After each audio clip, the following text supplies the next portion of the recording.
هنعرض المرة دي ده. اتمنى تكون حلاوة الاحجار ورونقها كده ولونها الجميل المبهج ده باين معانا. بجد انا بستمتع جدا بشغل الاحجار بسبب الجمال ده.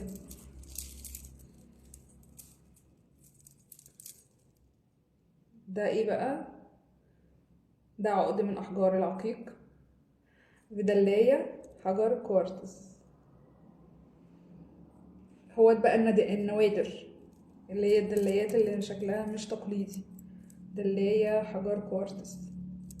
نفس القصة برضو، خامات التقفيل كلها مطلية بالذهب. حاجة متينة متقلقوش، بيبقى طري في اللبس لان احنا بنبقى عاملينه بخيط حرير، خيط حرير سميك يعني متقلقوش، عاملين اكتر من لاير جوه.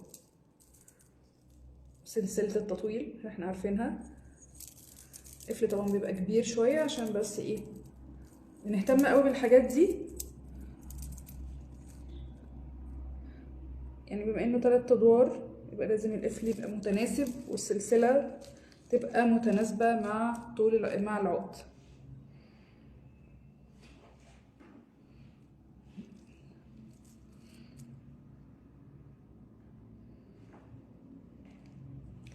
ده عقد من احجار العقيق، دلاية حجر كوارتز.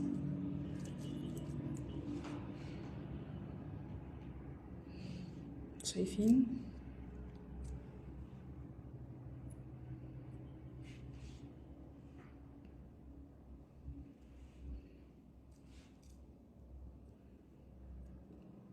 نعرض واحد تاني.